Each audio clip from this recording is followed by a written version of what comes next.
episode 91 of Coffee and Co-Read, your source for all things literary with Catherine and Kristen, where we believe there's nothing better than a hot coffee and an awesome book. Join us for our virtual book club where we take one book a month and dive into all the drama, adventure, and romance we can find. Hi, Catherine. Hey, Kristen. So, I feel like I shouldn't be the one introducing our Would You Rather for this week. It's true. It's true. So this is a very personal, targeted, passive-aggressive Would You Rather that I have picked for today, for Kristen specifically. So, our Would You Rather is, would you rather not finish a book or read it and be left at a cliffhanger? And this is I think we've had one like this before, but I'm mad because Kristen won't finish Iron Flame. So we're doing it again. I'm just afraid because I've heard that the ending is like very significant and that something really extreme happens. And I don't know what it is, and I don't think I want to know what it is. That's fair. So I'm like scared to read it, and I have like 100 pages left. I could not wait to finish it. But so my thing was I put it down to go to bed, and then I had to I had things to do. So I couldn't pick it up right away. And now it's just built up in your brain. Yeah. Yeah. I'm too nervous about it. That's fair. My niece literally called me a few days ago, screeching on the phone because of the end. But this is not helping. By telling me that, this is not helpful. I know, but it was just it was so heartbreaking, but also just funny, because she was like, it's never gonna be okay, and I'm like, there's 3 books, it'll probably be fine. And she's like, I don't know if she's ever really read books that the next one hasn't been out, and she's never had to wait for a book. But I just also want to talk about it. I mean, you still could. Yeah, we also we know other people, I guess, who've finished it. My niece has finished it, and Katie has finished it, so I've talked to her about it, but I want to talk to you about it. Yeah, I'll try and finish it this weekend. I've got report cards right now, so all I'm doing is reading short stories by students. Fun. I bet they're great. Actually, one was really cool. Obviously, so it was only a 1.5 to 2 page. They had to do a short story. It had to be spooky themed or scary themed because it was Halloween. And one student wrote, it was glorious. And they wrote that the person cut open another person and took out their intestines and wrapped them around their neck like a scarf. And they could feel the intestines on the back of their neck like a balloon filled with mayonnaise. Ew. It was so good. Yeah. It's got some good imagery. Yeah. Yeah, I was impressed. I told them I wanted creepy, and I got creepy. Yeah. So. Yep. Sure did. Anyway. Yeah, but that's cool. I love when people write stories that surprise you. Yeah. And that's something I haven't heard before. No, and it's the student is a very studious student. So part of me is not surprised that they did a great job with it, but then a part of me is oh, you're a little you're a little creepy. Yeah. Not yeah. Not in a problematic way. No, in a you could write a fun novel. Yeah. I like it. Anyway, but yeah. So hopefully I'll get to it this weekend and then we can talk about it. Yeah. That'd be nice. Yeah. We can go out for coffee or drink, talk about the book. Yeah. Like a for real book club. This is a real book club. We are a real book club. Yes, we are. I guess eventually you'll be forced to read it because we'll eventually be doing the book on the podcast. Yeah. But I do think, based on the rumors and stuff about the next book, I don't think the third book in the Empyrean trilogy is coming out for like at least a year or something. Because I think she's working on a different book at the moment. I've also heard that. So. And I've heard that like she hasn't even started book 3. Yeah. And like I'm sure obviously she has like an overarching plan or something because like you have to. Yeah. But yeah, I don't think it's written and then it needs to be edited, and like I know her production doesn't take as long as someone like Sarah J. Maas, but like when Crescent City 2 came out, she had already written Crescent City 3 and was just doing edits and rewrites. And it has been a year for just that part. So I don't think it's going to be that long, but who knows? Anyway, I guess I would rather not finish the book. Yeah. That's where I'm at. Than get a cliffhanger that is apparently going to destroy me. I also did cry a lot.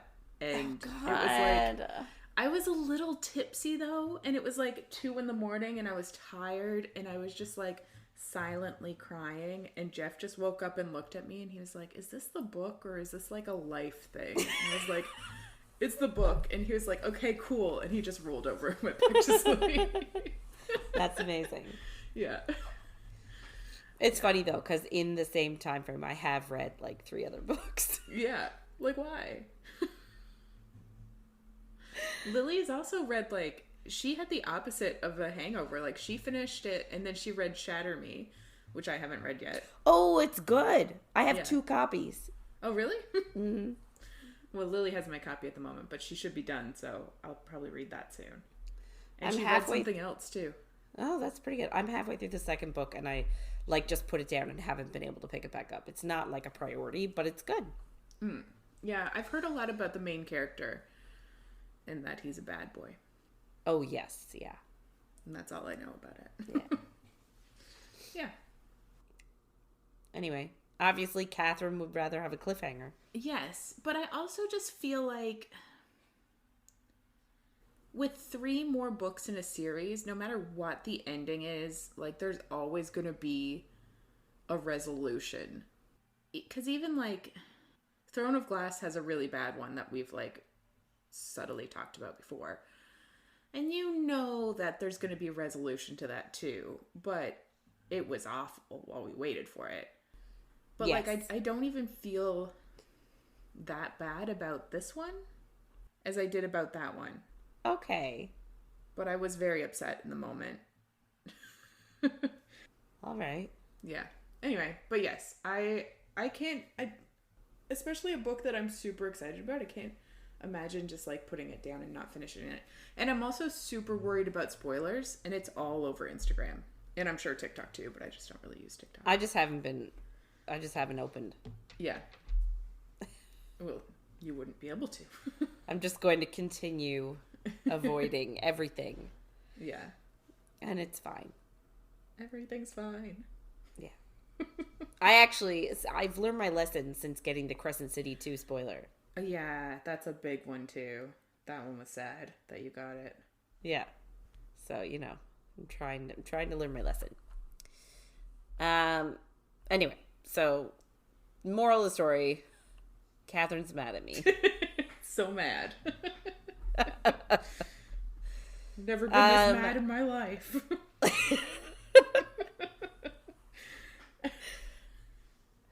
I guess we'll get right into Touch of Ruin. Yeah. It's our last week. Yeah. A lot happens this week. I know, a ton. So we're just going to give a heads up. Obviously, this is not a spoiler-free zone. Things might get saucy. Because they don't know how to have a conversation, only know how to have sex. So exactly. So last week, a ton of shit happened. So, but actually not at the same time. So, like, Persephone decided to save Lexa, and Hades obviously wouldn't help her, so she went and made a deal with Apollo to help her, and Apollo saved Lexa's life, but, like, Lexa didn't want to be saved, so, like, she's, like, freaking out when she wakes up out of consciousness, and, like, they have to sedate her again. So Persephone and Hades have a huge blowout fight because he's wondering if the fates, like, had it right, and if they, like, maybe they just won't get their happy ending, and blah blah blah. And the fight goes nowhere. There's no resolution to the fight. It literally goes nowhere, because then she literally the next day he sent, like, a guard for her, and now she has her own personal guard. So, like, why? And what else? Apollo tries to make Persephone responsible for him killing a satyr, which she doesn't. She gets mad at him. Her and Hades get it on in an elevator, which is fun. And Apollo asks her for another date. So her deal with Apollo is that she has to spend time with him and be his friend for 6 months. Which is such a weird deal. It is such a weird deal. So this week we are reading chapters 22 to 28, aka the end of the book. So we are starting with Persephone getting ready to go on this, like, quote unquote date with Apollo. It's a friend date, not a date. But they're going to this club called the Seven Muses.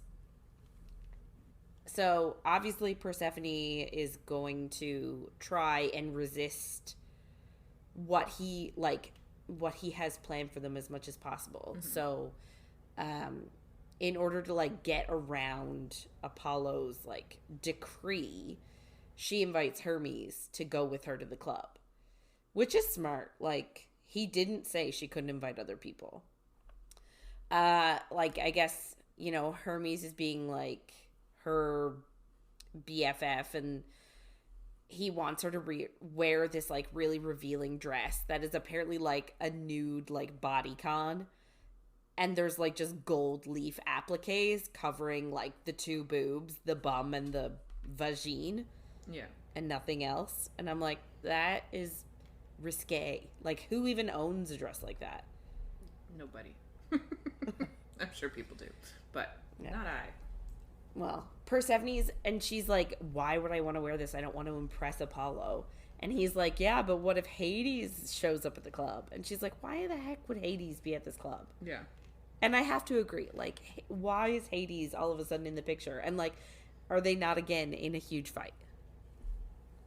So dumb. Yeah. Anyway, so Hermes is like, oh, you know, if you run into him, you can show him what he's missing. And, like, this dress will definitely help you guys have makeup sex. And it's like, thank you, I guess. Like, I guess I don't think not wrong, maybe. Yeah, but, like, I feel like they need to worry about communicating before they worry about makeup sex. Yeah, and, like, I feel like his whole point is, oh, he'll be jealous, like you were jealous. And it's like, we don't want him to be jealous because we're trying to get back together. Yeah. And I guess she's also a little bit nervous that, like, Apollo might try something with her, even though he already told Hades he wouldn't. But, like, Hermes is like, no, don't worry about it. Like, Apollo's not suicidal. He won't try anything. And he just says, like, he's a lonely dude, and this bargain is sort of, like, his attempt at making a friend. It's like, how about you just don't be a dick? Yeah. That might get you a friend. Yeah, it might help a bit. He also tells her that, like, if Persephone is smart, she'll befriend him, and that is actually going to go a long way into changing how he deals with mortals, rather than what she's currently doing, which is antagonizing him. So essentially, be nice to him, be his friend, and maybe he'll change his ways. Like, being mean to him is not going to help. And it's like, I don't know how to feel about it, because I agree to a point, like, you know, you get more flies with honey than vinegar. But at the same time, he's a grown-ass adult. Yes. like his behavior is on him and him alone. Yeah. So, I don't know. Like, I just feel like he needs to be held accountable for what he chooses to do, rather than her being held accountable for trying to change him. Yeah. If that makes sense. It's like exactly what you shouldn't do with relationships. Yeah.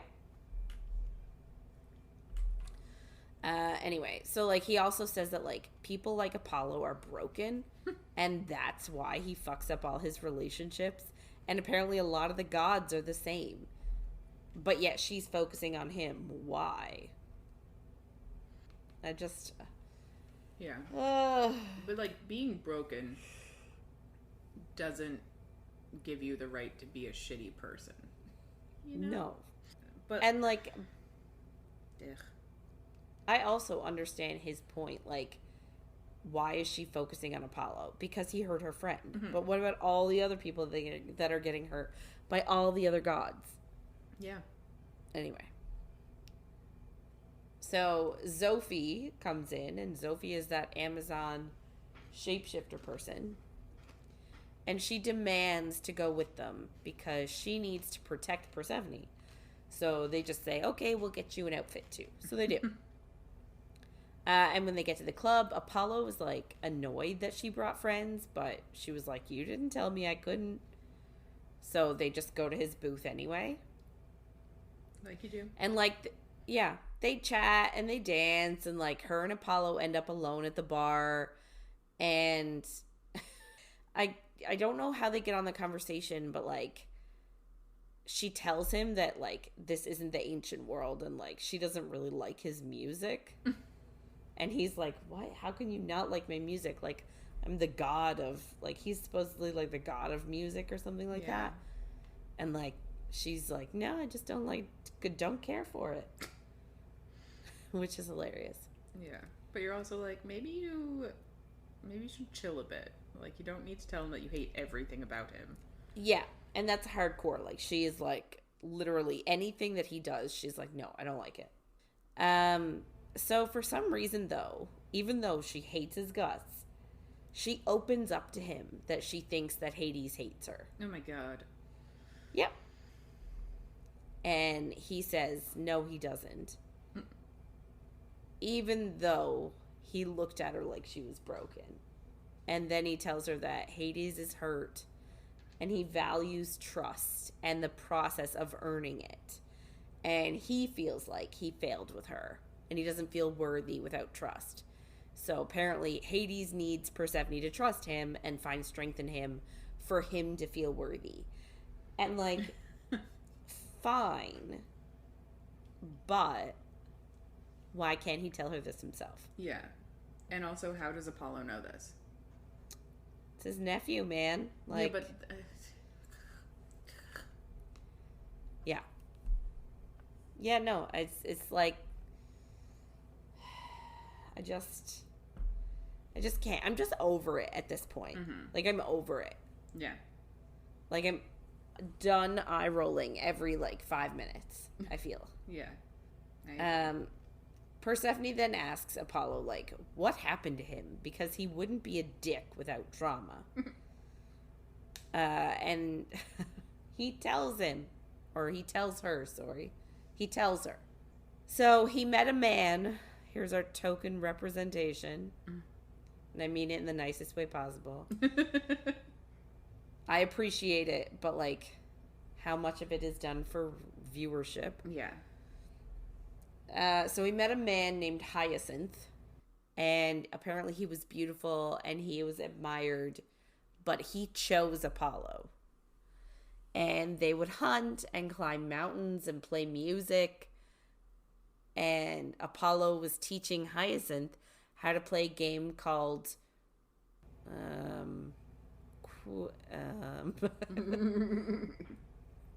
Quite. Sure. I don't think that's right, but it's Quoit. It's literally all the vowels with a T at the end. apparently it's a game played with like a disc at the Penhaligon's Games. So Apollo throws the disc at Hyacinth too hard, and it bounced off the ground and hit him in the head. I forgot about this. And I'm sorry, like, it's very sad that somebody died, but, like, this is the silliest way to kill somebody ever. Yeah. Anyway, so obviously he died of a head injury. And he says he felt like he should have been able to heal him because he's the god of healing. But, like, obviously it didn't work, and he died. And he did a lot of terrible things after that. He said, including to Hades, because apparently Hades wouldn't let him see him. Yeah. And the terrible things that he did to Hades is why Hades hates him back. So she understands him a little bit better, so they all of a sudden start doing shots. And they're dancing until Persephone throws up on the floor. Eee. Yeah. You know, because nothing says, take me home, rather than throwing up. Yeah. And, like, I'm annoyed. Like, I wish she was more responsible. Yeah.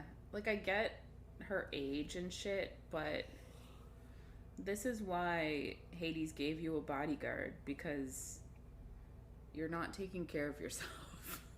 Exactly. So, I guess because she throws up on the floor, Zophi calls Hades, who, like, immediately comes to get her. And she resists at first, but eventually she's like, okay. And he takes her back to Nevernight. I'm assuming he was working. And he asks her if she's punishing him for the drinking and the dancing with Apollo and the dress. And, like, a part of me is like, you guys literally just had a big blowout fight where you said that you're not sure if you're meant to be together. And it is honestly as if the fight didn't take place. Yeah. Like, they're still mad at each other. But, like... in a cute and flirty way. Yeah. So it's super annoying. So, like, obviously she's loaded. So he's like, are you trying to torture me with that dress? And she's like, oh, does that mean you don't like the dress? So she just takes it off. And of course she's not wearing clothes underneath, because who needs to wear a bra? Not her. Her breasts can stay, like, upright and perky all the time, I guess. Well, she is a goddess, so I will forgive her that one, because... fine. If there's any perks to being a goddess, I would hope. That would be one of them. Yeah. Yeah. So she, like, takes it off, and she's just, like, standing, I'm assuming in his office, like, completely naked. I don't remember them saying where they were. And I was like, is she just in the middle of the club? And then I was like, oh, wait, no, she can't be. Like... No. They definitely went back to Nevernight, but I don't understand, like... I don't remember where he said, like, they were at this point. So... he's, like, super on edge because he tells her he's been forced into celibacy. Ugh. So because she won't have sex with him, he has to be celibate, and he's annoyed about it. And, like, it's not been that long. No, it's been, like, 3 days. At most. Yeah. Yeah, it's really, it's unfortunate. It's giving incel. So, like, he's like, oh, I've been forced into celibacy, and he's, like, all, like, broody, and, like, they want us to think that this is hot, because he's, like, clenching his fists, and, like, oh, like, he wants her so bad, and she's standing there naked, and, like, he's like, I can't touch you, and it's supposed to be a hot moment, but all I can think of is, resolve your issues. Yeah. I was like, all I can think of is she just vomited everywhere. Brush your teeth. Yes. Both would be good. So, she responds with, like, and again, she's, like, loaded. So she's like, oh, sorry, Sid's stomping around. It's okay. You just don't want him to hear what you're saying next. No, I don't care if he hears me. Thank you, my dear. Well, you can stay and listen to this sentence.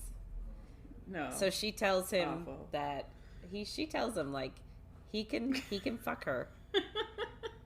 Apparently they've done it before, no kidding. And asks him to come find out if she's wet for him. Ugh. And, like, if she wasn't drunk and if they weren't fighting, I would appreciate this. I would find this hot. Yeah, for sure. But her being this loaded and him being stone cold sober, we're assuming. Also, you think their alcohol tolerance would be a lot higher. Like, why? How can she get drunk so easily? That's a good point.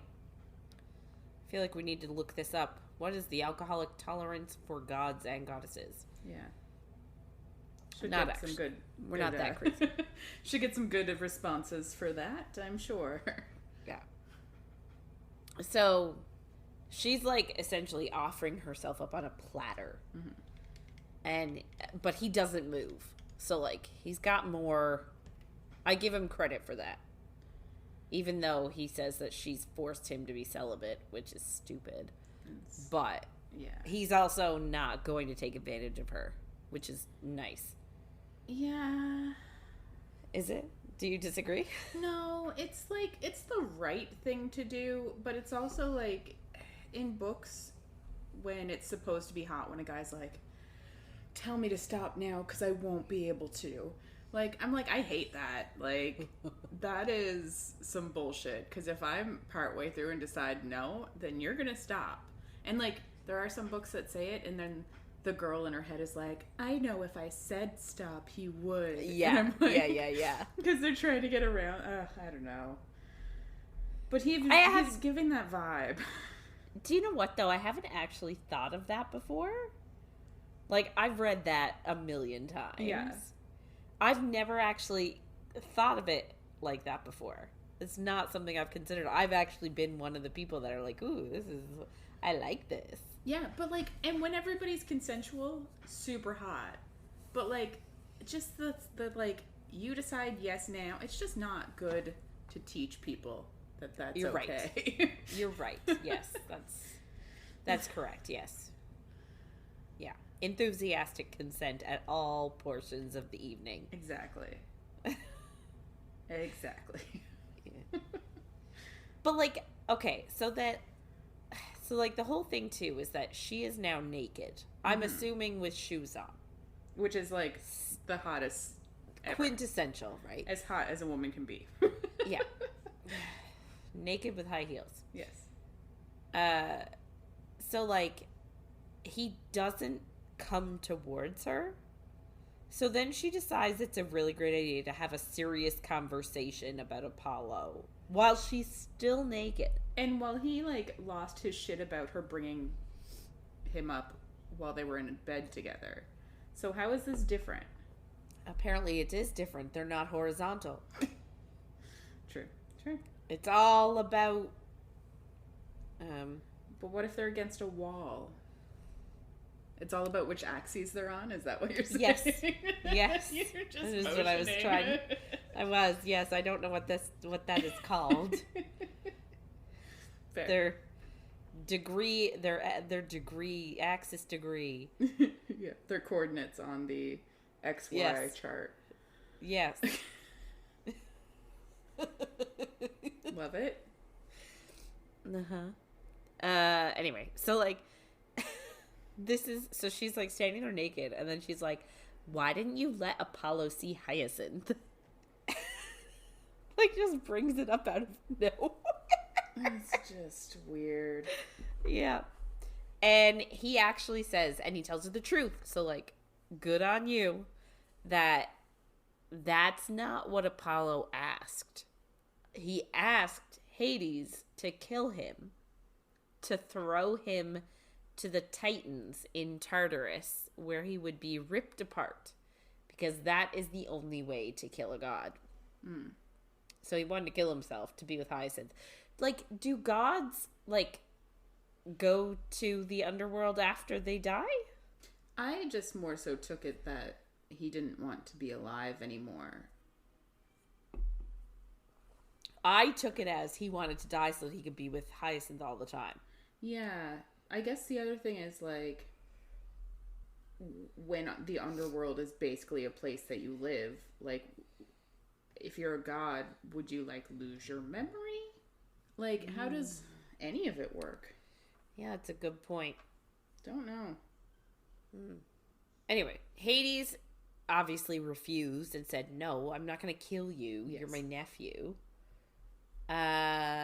So Apollo did what he could to get revenge. And one of those things was, like, I feel like a drum roll, like,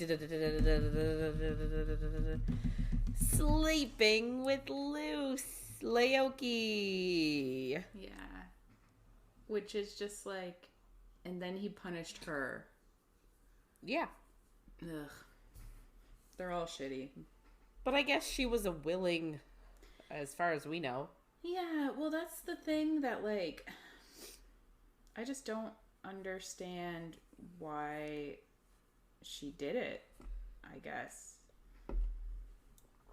I don't know, man. Why does anyone do anything? Yeah, I guess, I feel like she probably couldn't refuse Apollo because he was, like, the golden boy. Yeah. And he is, like, insanely handsome. So she probably was like, what? You want me? Okay. I hope so. I hope it was that. And I hope it wasn't, like, she thought that she couldn't refuse him or something. Because, like, he's a powerful god. Yeah. And, like, the whole thing was, if you refuse him, he's going to destroy your livelihood. Because that's what he did to... what's her face? Persephone's friend. Minthy. Nope. Lexa. Sybil. Sybil. Thank you. The somewhat friend. Yeah. Yeah. Yeah. Anyway, so Persephone thinks to herself that, like, she understands them both a little bit better, but, like, obviously her and Hades are both still hurt. And she asks if he wants her to stay, like, with him or go. And he tells her that, like, he always wants her with him even when he's angry. But they still, like, they don't kiss. They just go to the underworld and go to bed. Mm-hmm. So, like, again, she's still naked. And they just go to bed. And she wakes up all alone. And it's the solstice festival, I think. So she goes to, like, help get everything ready. Because this was her plan. Yeah, and it's just odd because, like, her and Hades are still sort of on the rocks, and yet she's, like, planning this celebration as if she's the ruler there, and, like, sort of not right now. Yeah, it's a bit odd. Yeah. So her and Hecate have a conversation about how she's done bad things, and so is Hades, but they can both make it right if they talk to each other, and even if the words hurt, they need to be said. Fair. That's some good advice. It is. And then Hecate also tells Persephone that if anybody can make Apollo more compassionate, it's her. So again, we are shoving the bad behaviors of men and making them the responsibility of women. That's what we do. It's amazing. It's so great. I love it so much.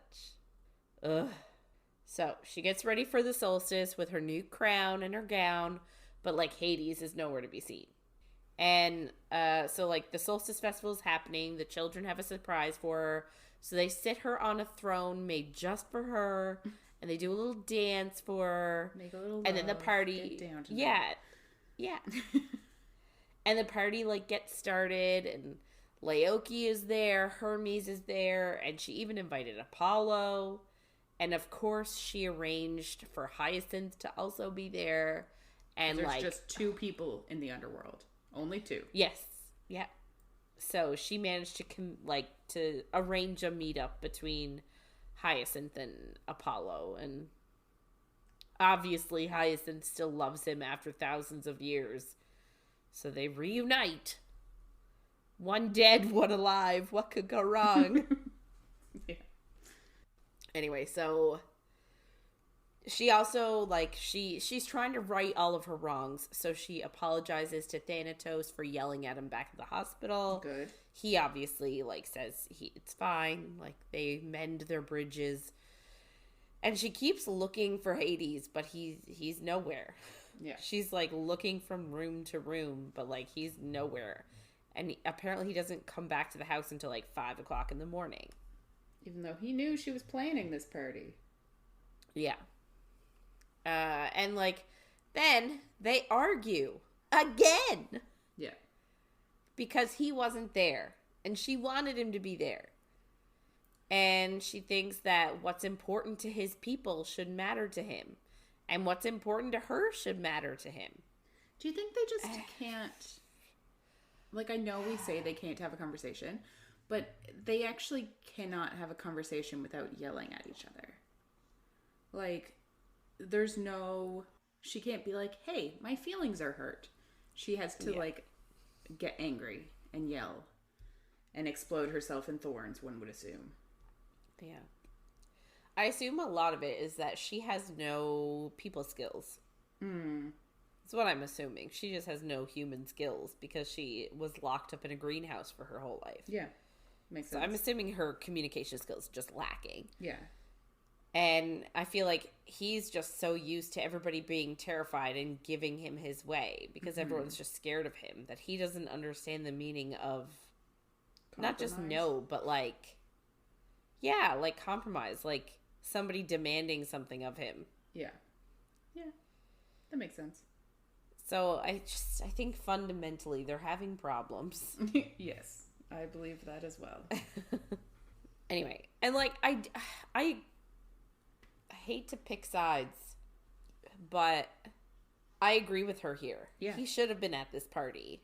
Yeah, because like the whole first book, part of her issue was like she wanted him to celebrate with the souls and like have a party with them and blah, blah, blah. And she explained it to him and he was like, yeah, I'll try. And then she did this party and he was like, I'm not going to go. Yes. Now, on the other hand, they're dead. So, like, they're going to have a bajillion opportunities for parties. Yeah. But, like, he didn't really give a reason why he wasn't there. No. And I don't think he ever does. No. So, she sort of asks, like, if all he wanted was a queen, so he wouldn't have to do this sort of stuff with his subjects. But he never has to do it, like... Anyway, his response is that he wanted her, and that's why he wanted her to be queen. But he does say wanted, so that she can spiral. So, because that's why, he says, that's why I wanted you to be queen. So, because he says the word wanted in the past tense, she thinks he doesn't want her to be queen anymore, and doesn't want them to be in a relationship anymore. And I don't know if she says something or if he just like reads the look on her face, but he tells her he does want her and he loves her deeply, endlessly. Even if she walked away, he would love her, even though she's uncertain. That's very reassuring. Thank you, Hades. Yes. What we need. And then she yells at him that she isn't uncertain. She's afraid. Because we didn't know that. So she said she's afraid because she's afraid that he'll have expectations of her as a queen, as a goddess, as a lover. And she's afraid she can't adhere to his expectations. And like, since when were those her fears? I don't. Because I thought her fears were about her life being taken away from her. The life that she's worked so hard to earn above the ground. And her humanity. Yeah. That was her whole argument, wasn't it? I thought it was. Yeah. Now, apparently, it's about expectations. I don't know when it changed, but apparently it did. Sure. So, I guess he asks her what she thinks of when she thinks of a queen. And she says someone kind, compassionate, and present. And she doesn't think she can be all those things. I guess the present part is the issue here. Okay, thank you. Because she wants to still live upstairs. Yeah. But, like, the shit she's doing now is being present. Like, she right? doesn't need to live there all the time. Yeah. Anyway. He tells her that, like, the title comes with the marriage, but he just wants her to be herself. Which, again, I don't understand, because I don't even know if they like each other at this point. Yeah. How do they love each other and want each other to be themselves when it seems like you don't even like who the other person is? Yeah. Anyway, he just says, I want you to be yourself, nothing more than that. And then he says, I don't need an answer to my proposal yet because we have an eternity. Like, valid. She's like, what, 23? Yeah. 22? He's like thousands and thousands of years old. They've been dating for like 2 months. Yeah. And just the fact that he's even already asking her to marry him is wild. Yeah. So this makes them kiss and they get hot and heavy, and eventually she's like giving him a BJ until he comes, and of course she swallows the whole thing and really likes it. They go to have sex because he obviously doesn't need recovery time, and she asks him why marriage is important to him. And she says she had never dreamed of marriage. Like, she thought for herself that she was never going to get married. Mm-hmm. But for him, he says that marriage only became important when he met her. Yeah, is this going to be like something in one of the next books? Like, he has another deal that he needs to get married. It would be very funny if it was. Yeah, because he is very, like, it does seem kind of out of left field that he keeps proposing to her. Yeah. They have sex then. And afterwards, she asks him about Laoki, because if you remember from last week, Hades and Laoki were spotted holding hands together, leaving a restaurant or club or something. And that was another, like, issue they had. When he showed up at her office and she lost her shit. Right, the one where they were like grabby in the elevator, and it was not in the hallway. Yeah. Anyway, so he tells her then, he says that he had a meeting with Ilias at his restaurant, and Laoki was there, and she, like, hurried to catch up to him to try and get his attention, and she grabbed his hand. Apparently, it's an old habit that she used to have. Holding his hand is an old habit. Well, I guess reaching for his hand to, like, get his attention. But, like, I buy that from anyone. If I was running away and someone reached for me and they could only catch my hand, like, sure. Yeah. It just so happens that the paparazzi were really good at taking pictures of that exact second. Of course. Yeah. So he tells her then, too, that Laoki was trying to ask him for a new job, and Persephone feels like an idiot. Well, she shouldn't. Yeah. Well, maybe she should. I don't know. I wouldn't have gone this long in their relationship without being like, hey, what was that about? Yeah. Like, yeah. I would have asked him when he tried to explain it to me the first time. I would have been like, yeah. Could you explain that? Just come into my office and let's talk this out. Yeah. So they have more sex. And then they fall asleep. So she wakes up and Hades is gone. So she wanders the fields looking for him. And that's something that I was like, why wouldn't you look at the house first? Yeah, the castle. Yeah, seems odd. Anyway, so she's in these fields. The dogs, Cerberus and the other two, find her. And she asks them to take her to Hades. So they lead her into, like, these deep woods. And she comes upon Hades and Laoki in a clearing, and they are having sex. And Persephone just turns into like the most vengeful goddess on the face of the planet. Her power and her rage takes over, and she's like, I'm going to destroy him. I'm going to destroy his realm. So like apparently he drops Laoki and goes to her to try to talk to her, but she refuses to listen. She's like stripping his world of everything green and killing it all. And like he unleashes his glamour to try and subdue her with shadows so she wouldn't keep destroying and breaking everything, but she freezes the shadows and like sends them back. And he is telling her like, this is madness. Like, what is happening? And she tells him that he would burn the world for her. Well, she is going to destroy it for him. So like, she mad. Yeah, well, he has been saying it over and over. Like, I would burn the world for you. Yeah. Or like, you know, it's been a reoccurring thing. So she's sort of turning it back on him now. So when I first read this, I was like, in shock. Me too. Could not believe it. Yeah. I just assumed that it was real. Yeah. So, like, Persephone starts calling roots and life from the upper world, and she's sending, like, massive roots spearing the sky of the underworld and, like, sends them, like, spearing through mountains and, like, cracking everything. So Hades calls for Hecate, and she, like, asks him, like, what the hell happened here? And he is saying, oh, I don't know. He says he came as soon as he felt her anguish.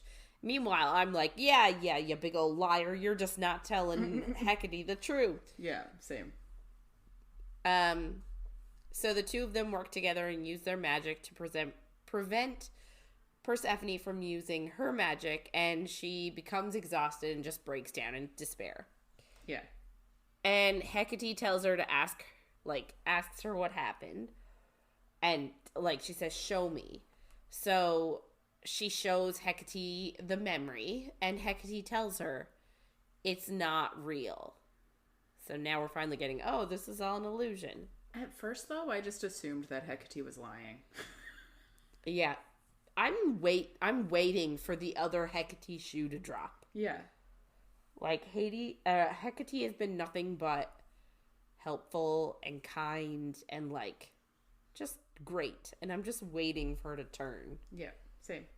Anyway, so, like, Hecate tells her, like, oh, it's not real. But Persephone says, I cannot unsee it. I cannot live with it.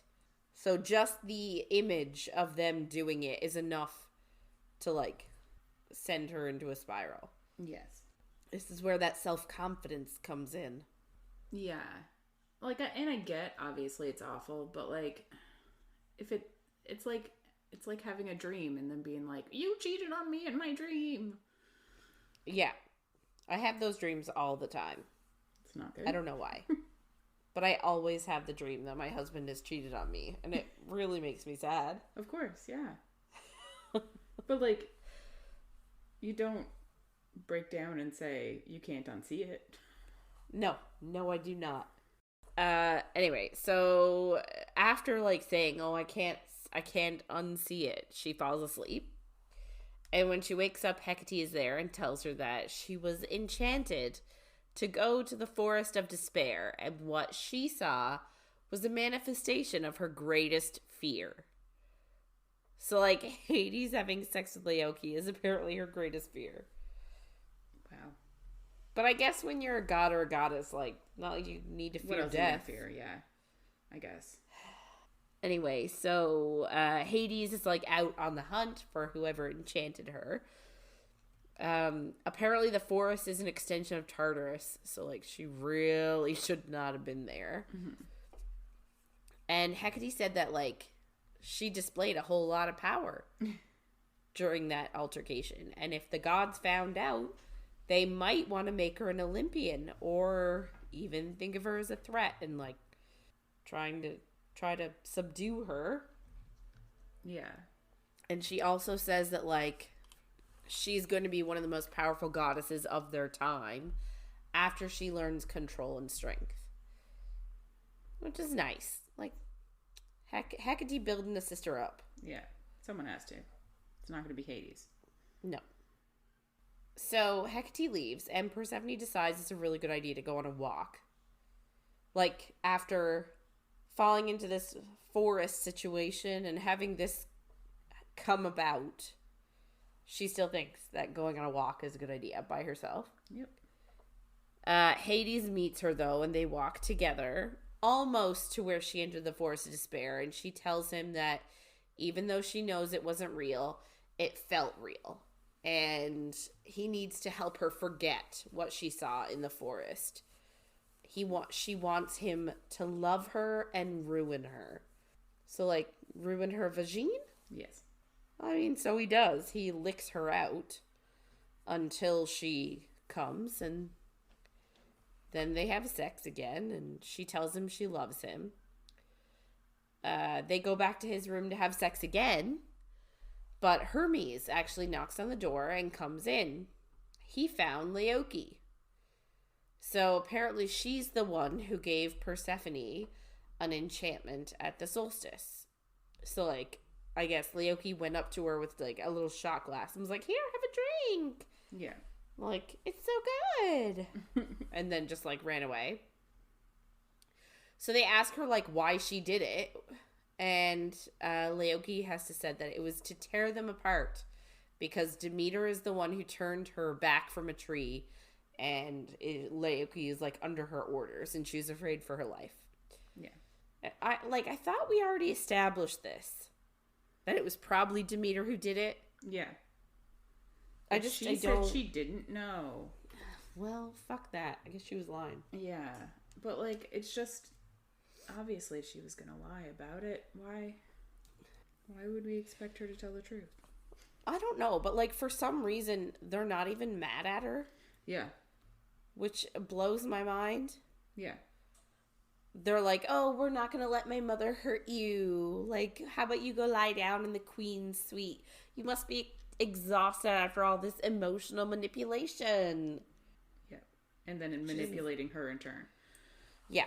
It's just so, like, I kind of get it. But then you're like, she was such a bitch to Minthy. Yes. And now are we trying to be like, she's not that much of a bitch. Look at her being nice to one of Hades' exes. I just don't really get it. No.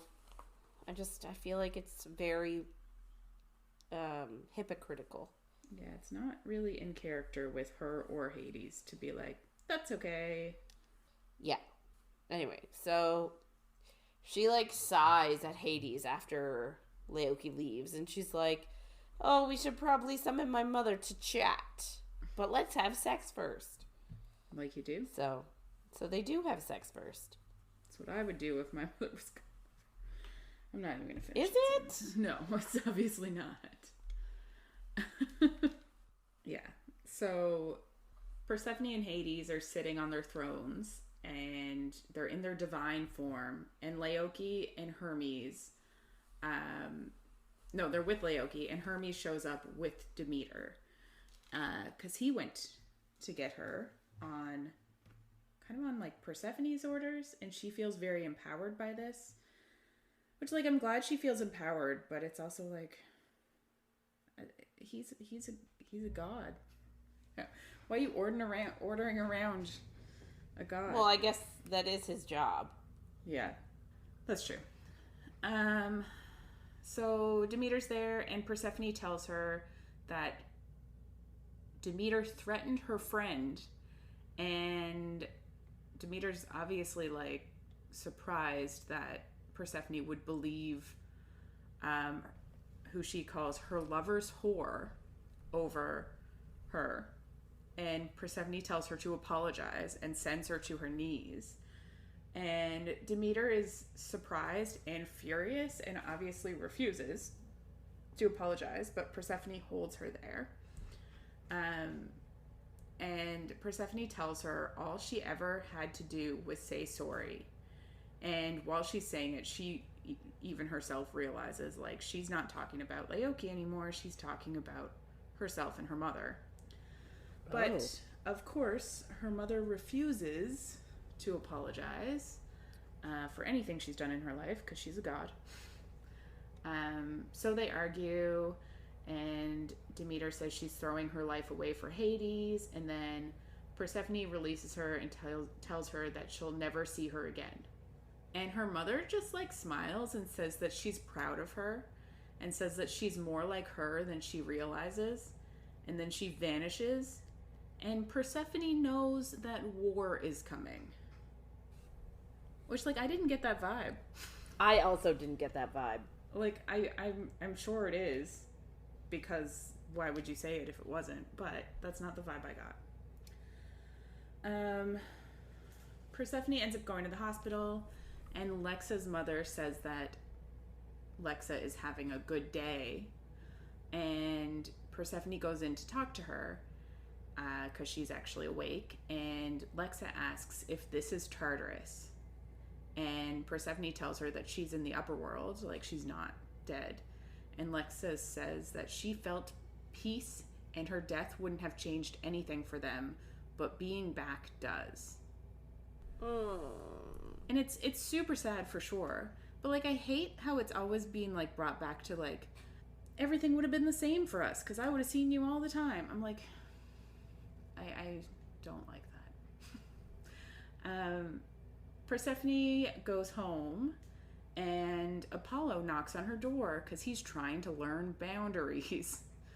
And he brings her right. He brings her a small golden lute and says that he'll teach her how to play, even though she doesn't like his music. So why would she want to learn how to play it?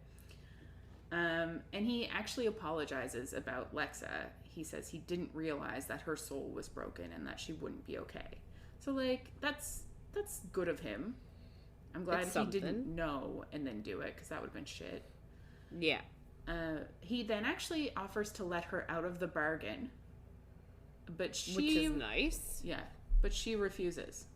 Because they had like 2 moments of decency. 2 nice moments. Yeah. But the reason is she knows only she can help him, and she needs to have access to him to help him. And it's just like, you can be someone's friends without, like, having a contract. Yeah. Yeah. It's actually almost nicer. But they decide to go for coffee the next day. So they're gonna, like, still keep doing this friendship thing. 2 weeks later, Lexa is actually back at the apartment, and Persephone says that Lexa isn't acting like herself, and Jason snaps at her and tells her that it's going to take time after an accident like that. And if Persephone wasn't so wrapped up in her own stuff, she'd realize that. And you're just like, what does he have against her? What the fuck is going on? Like, does this come back? What did she ever do to him? I honestly have no idea. I honestly want a book in his point of view more than I want a book in Hades' point of view, because I just don't understand. No, he's so angsty with her. It's wild. Except for that one time he thought she got Hades to, like, bring Lexa back to life. And she is the one that brought her back to life. Yeah. Yeah, and he hugged her. Zophie actually offers to kill him because he upset Persephone, and it's the best thing ever. Yes, please. Right? So weeks end up passing, and there's no change to Lexa. But then one day, she's in the kitchen making coffee, and she smiles at Persephone and says good morning. And Persephone, like, takes the cup of coffee, and she thinks, like, it's strong and bitter and nothing like what Lexa used to make. But Persephone is happy that she's, like, up and doing things and trying, and she thinks, like, this might be her turning a corner. Yeah. So Persephone gets ready for work, and she decides, it's been, like, 5 weeks, I guess, since the last time we heard about work. I guess. But she's decided she will no longer do busy work at the office. So when she gets into work, Dimitri gives her obituaries to edit, and she refuses. And he tells her she wrote an article that resulted in negative publicity for the company and hurt her reputation. But she expects him to stand up for her. And he says he's choosing himself. And she tells him that he'll regret this. And he tells her to stop sending her God after her problems, which is like the thing that she's whatever about, self-conscious about, for lack of a better word. And she says his fate is hers to unravel. So like she is cursing him. Yeah, I betcha he regrets telling her about his love potion thing now. So fucking dumb. But it's also like this is the work she should have been doing from the beginning. Like, yeah, that's what makes sense. You don't just start a job like this and get your paper printed, your articles printed in the paper without even having someone edit them. Like, what the fuck is going on? Yeah. Also, no, it's his bullshit. Like, yes, it did bring back negative reviews, whatever, but he's the one that decides what goes in the paper. If he had that final decision and he decided to put it in there, so it's his fault too. Should be. Well, yeah. So the next day, Lexa is up again in the morning and she asks if everything's all right, and Persephone explains what happened at work, and Lexa just tells her to start her own paper, and she kind of starts to think it through. And she thanks Lexa. Lexa then asks her if they can go out sometime like they used to before. And Persephone agrees. And she apologizes then for what happened to Lexa. And Lexa forgives her. So I'm assuming she doesn't explicitly say, hey, I'm sorry that I made you come back. Like, she doesn't actually take full responsibility for it. But she does kind of apologize that it has happened. And I'm like, I guess Lexa realizes, and she's a good person. Anyway. After work that day, Sybil is in Persephone's room getting ready for a date with Arrow, who we heard about in the first book that she stopped hanging out with because she was working for Apollo. I'm assuming this is going to come up in the next book or something because he's brought up twice. But don't know much about him. That's all it takes. Yeah. So Persephone goes to the underworld, and Hades is dressed casually and has a surprise for them. Oh. This is another scene that I'm like, why did this need to happen? Because, like... To show that their relationship is not all sex. Okay. Well... So outside there are two horses, Alistair and Ethan. Maybe that's what it is. Such a weird name for a horse, yeah. Ethan. It's true. Alistair's not too bad. It just makes me think of Supernatural. Yeah. But yeah, Hades tells her he's going to teach her how to ride, but the horses also just know English, so they'll just do whatever she says. She doesn't actually have to, like, do any of the motions to get them to do something. Takes all of the hard work out of horseback riding. Yeah. So he takes her to a beautiful waterfall, and Hades, I guess they get off the horses, but Hades just immediately starts exploring her, and they have sex, and he says, marry me, and she says yes, and then they have sex again, and she comes hard but quietly and starts to cry. And she tells... Sorry, it's not funny. It's not. But she tells him she's feeling everything so intently, and she's so happy. Hades then takes her into the stream to bathe, and she's feeling so in love that it hurts. And all I can think of is, like, if you were to do that here, the water would be so unbearably cold. It doesn't matter what time of year. If it's a stream, that water is cold. Yep, it's freezing. And that's all I could think of, That's really. all I could think of, yeah. Other than she came but, like, hard, he has but magic. quiet and cried. Do you think he could heat the pool with magic? Oh, yeah. It's river. Also like... It's the underworld. It's the underworld. Like, I'm assuming everything's a balmy... I don't know. I was going to try to say, like, 80 degrees or something. 25. 70... Is it like 72 is... No. 72 is 27?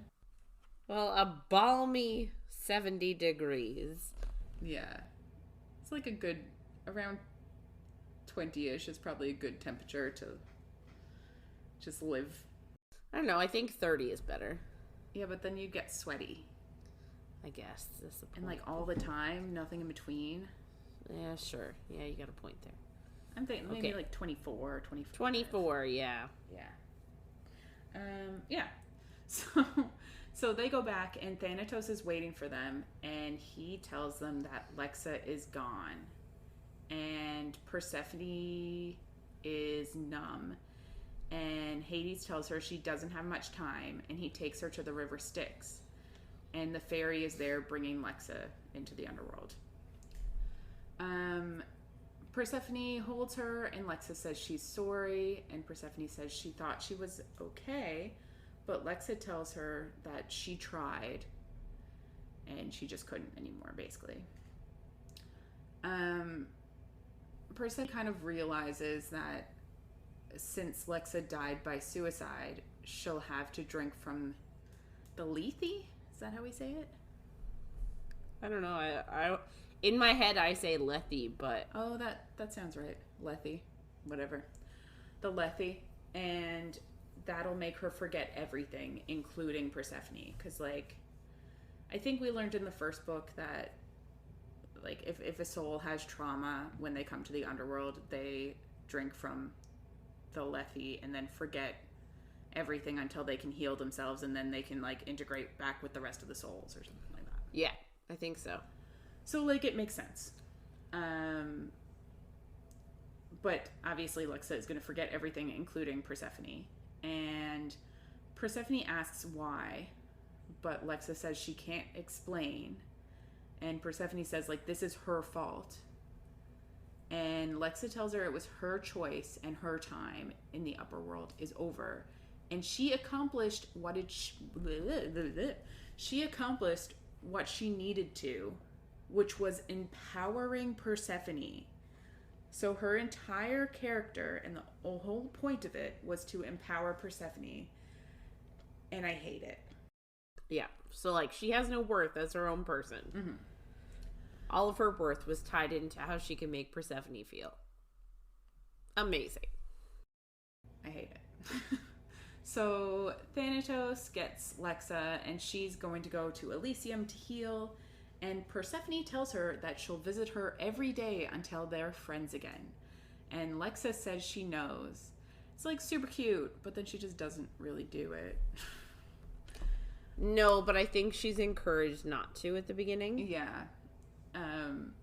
So Persephone takes a nap then, and when she wakes up, she goes to find Hades in his study, and she can tell that he's like waiting for her to be angry, and she feels guilty that he thinks that, and she asks if he's well instead, and Persephone thanks him, and then they immediately just have sex on the floor. And interesting. She tells him that he was right and she should have listened.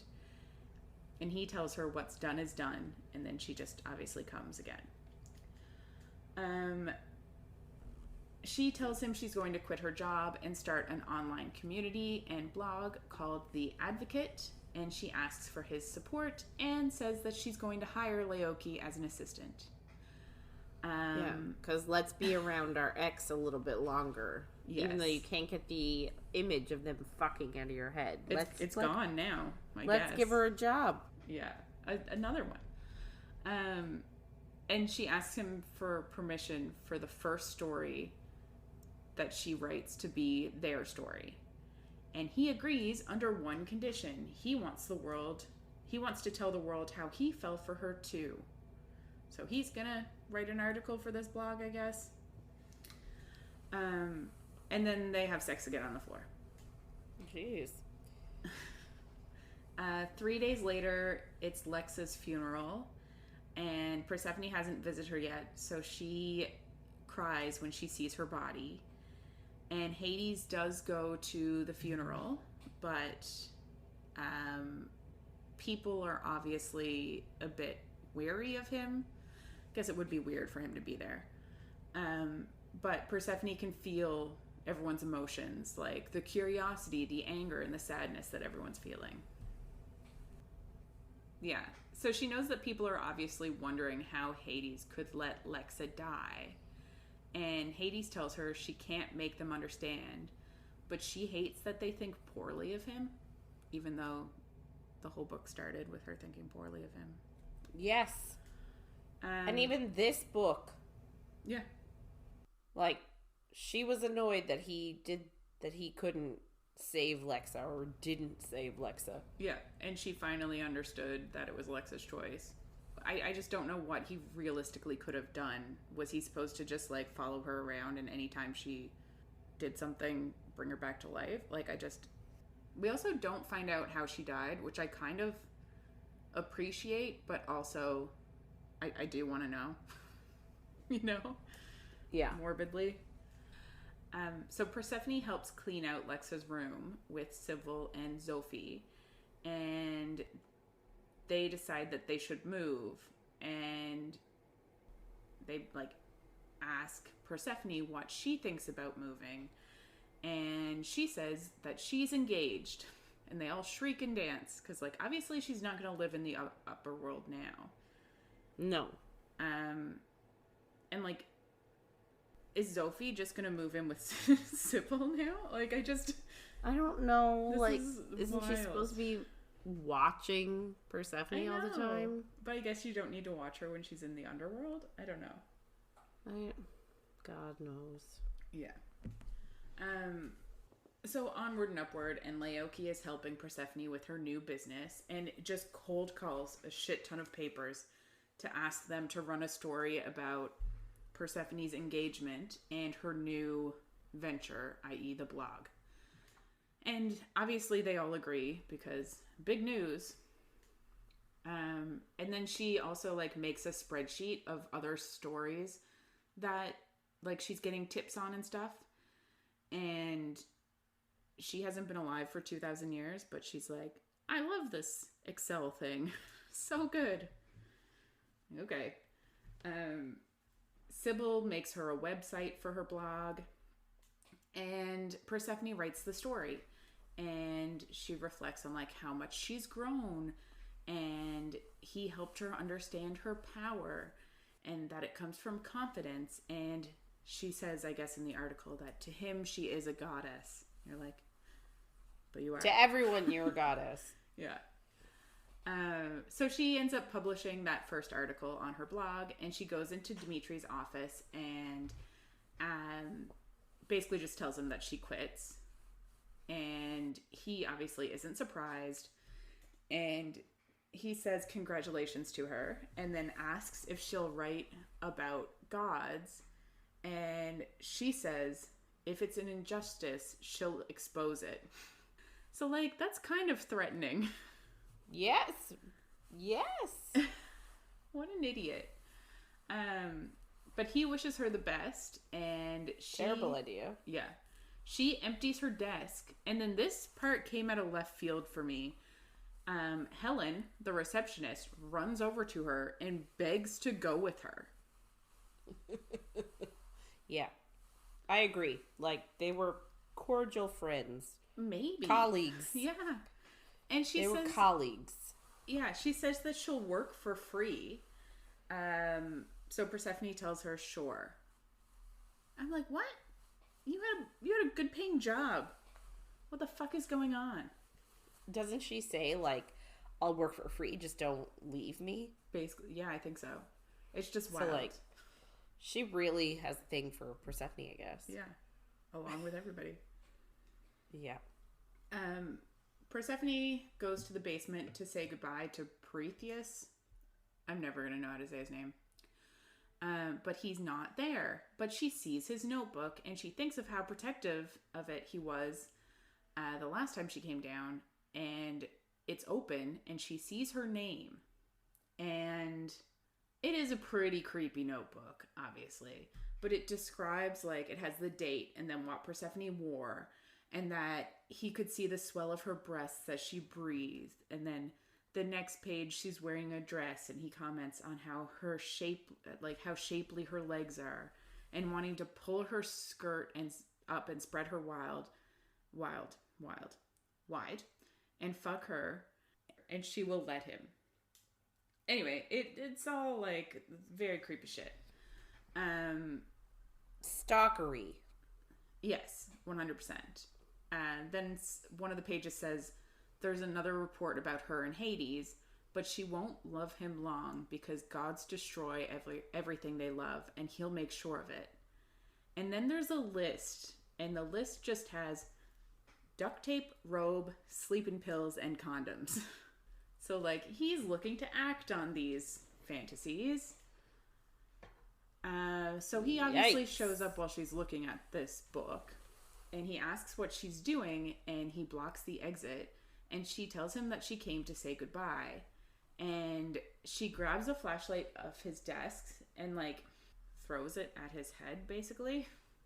And she rushes for the exit, but he, like, reaches for her and vines start spreading around them, but then he just says sleep and she obeys. Huh. You're like, why does he have a list with sleeping pills on it if he can just say sleep and she will? Oh yeah, that's a good point. So she wakes up in darkness, and, like, there was, like, a chapter and a half left to the book, and I was like, what the fuck is going on? How is this Yeah. How is this happening now?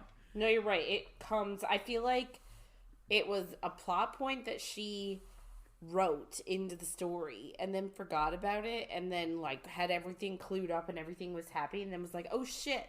Yeah. I forgot about the stalker. But, like, you could have just dragged it out to the next book. So yeah, she wakes up in a chair and she's tied there and her mouth is taped shut, and she tries to free herself, but she can't. And then she notices that, like, this room is just full of photos and newspaper clippings all about her. And there's even pictures of her sleeping and in her house, which is awful. Yeah. Prometheus shows up and takes the gag off and tells her it's all right and she will love him, which is just creepy. And he pulls her hair back, and she sees that his eyes are gold. So she knows he's a demigod's son. And he tells her, I'm pretty sure he tells her that Zeus is his father. And he says that he's been protecting her. And she says that he's hurting her right now, but he says pain is watching the woman you love fall for someone else. Like, yikes. Was he around last book? I'm so confused. He obviously admits to being her admirer and says that it's proof that he loves her. But she says that if he did love her, he wouldn't have brought her here. But he obviously says it's because he loves her. And that people are trying to tear them apart. And she asks if he means Hades. And she does tell him that Hades will tear him apart when he finds him and her. Which, like, we've heard that a lot of times. I'm excited about it. Yeah. He asks why Hades, and she says the fates command it, and he doesn't believe her, and asks if it's the sex. And then he pulls her legs apart and tells her she'll like it. And she says no. And, like, thorns start wrapping around her to protect her from him, and they get thicker until they, like, eventually explode, and they push him back, and he just ends up with a massive stake through his chest, and he's dead. Amazing.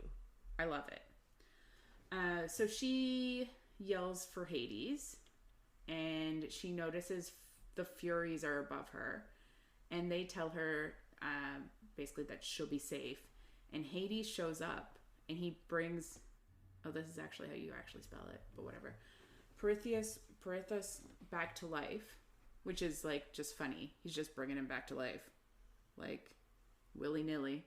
No big deal. And And he tells him that he brought him back to life so that he can tell him that he's going to enjoy torturing him for the rest of his eternal life, and he'll keep him alive. And then he sends him to the underworld. Obviously, Hades, like, lets her out of her binds, and she falls into him, and he brings her to their room in the underworld, and she breaks down, and she asks for a bath because she wants to scrub him away.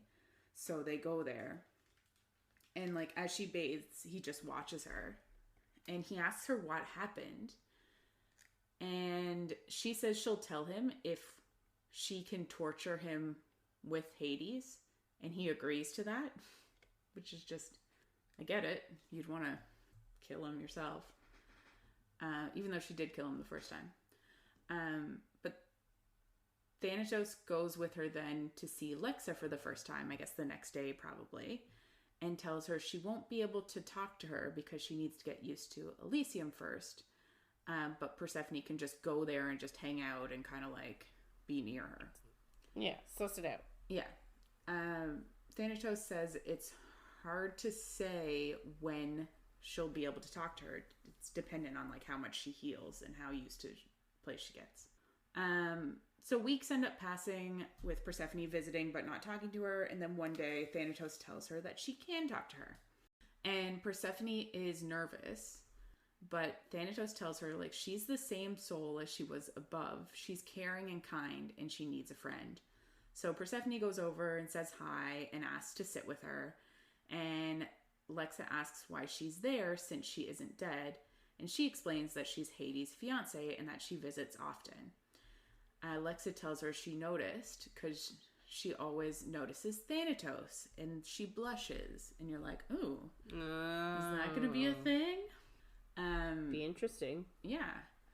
Lexa says if she's Hades' fiance, she'll be queen and have crowns and a throne. And Persephone tells her that she already has 2 crowns. And Lexa asks her to bring them because she's always wanted to wear one, which is just like interesting. Yes. They talk for the whole afternoon about like the wedding and all of that shit. And then Hecate comes to get Persephone for a gala, and Persephone tells Lexa that she would have loved it and that there will be gods and goddesses there, and that Persephone thinks that Lexa had been working on it before her accident, but obviously doesn't tell her that. But she says that she'll come back and tell her all about it. So Hecate helps Persephone get ready, and then Hades shows up and he teleports her to Nevernight. And she kind of laughs and tells him he could have just teleported them to the event, but he says he thought she wanted to live a mortal life. And she says which for real. But she tells him she's eager to begin their night together. I'm like, oh, it is about sex. He says, why wait? And she pulls up the skirt of her dress and straddles him, and they have sex in the limo now, I guess. Amazing. And he tells her that she has ruined him, and all he can think of is sex. Oh, sure. Which is true. And they both come, and Hades is still hard, so she goes to give him a blowjob, but they're already there, so she can't. There's a giant crowd, and Persephone is anxious, but they go out together, and they hold hands, and Zophie joins them on the red carpet, and Sybil is there too, and they hug, and Hermes shows up, and he makes a comment that Hades should have put a ring on her finger. But she says, Apollo shows up and says congratulations to them too. Right. So like it's like the big ending, and everybody is like so happy for them. And Persephone can like see Lexa's touches in the event, and she misses her more and more. And then there's like speeches and stuff, and Sybil speaks and says she's new and just took over this position, but she is speaking at this event because that's normal shit. And that it used to be a position occupied by Lexa. And they are immortalizing her with a Lexa Sedaris Memorial Garden. And it'll be a therapy garden for the residents of Halcyon. Aww. So that is really nice to do. So there's a dance, and Hades and Persephone dance, and she asked when he planned the garden, and he tells her that he did it the night that Lexa died. And she is super grateful that he basically did this for her and happy. And then she dances with Sybil and Hermes and Apollo. And afterwards she goes to find Hades, but he's outside. And he kneels before her and gives her a gold ring with diamonds and flowers on it. And it matches one of her crowns. And he basically proposes again. And he tells her he would have chosen her 1,000 times over to become his wife and rule beside him. And let him love her forever. And she says, of course. And it's super sweet. And he does tell her he's had the ring since the Olympia Gala, which was in the first book. And they kiss and then pull away. And then it is snowing in August. And she's like, what the fuck? And he tells her it's the start of a war. So that's ideal. We love a war. Yeah. Yeah, so thoughts on the book? I don't really understand this whole war thing, this war business. Like, literally had like virtually no contact with, there's been no contact with Zeus or Poseidon. Yeah. So like, oh, Demeter says we're gonna have a war, so I guess we're gonna have one. But like, she didn't even say that they would. They're just assuming because she was angry or something. Like, yeah, I don't know. Like, I guess. But yeah. Yeah, yeah. There's not enough. It's just, this book doesn't make sense enough for me to enjoy it properly. Yeah, I think it's what you said. I think it was last week. Like, there's just too many things happening.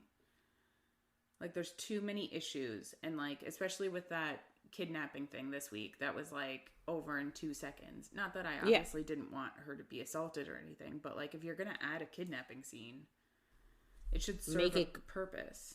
Yeah. Yeah. So I just didn't really get it. But yeah. Will we do the third one? We don't know. We'll see. Let us know. Let us know what you think. Send us a message. I guess we're going to wrap it up for this week. So if you want to get in touch with us and share your thoughts on anything you heard in our episodes, or if you have any book suggestions, please reach out to us by email at coffeeandcoread@gmail.com, or you can check us out on Instagram or Facebook at Coffee and Co-Read, and coffee.coread on TikTok. Yeah, so next week we're going to be reading a new book, and it's December, which is birthday month. Yay! Birthday month for both of us. Yay! And Christmas. It's our favorite month of the year. Good month. So we're actually going to be reading Crescent City 2, because the third book is coming out January 30th, I want to say. Yeah, sounds about right. Yeah, so we're going to do House of Sky and Breath by Sarah J. Maas, and we're going to read chapters 1 to 13 next week. So make sure to follow along.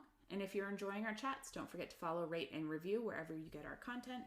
Thanks for listening, everyone, and we'll see you on the next page.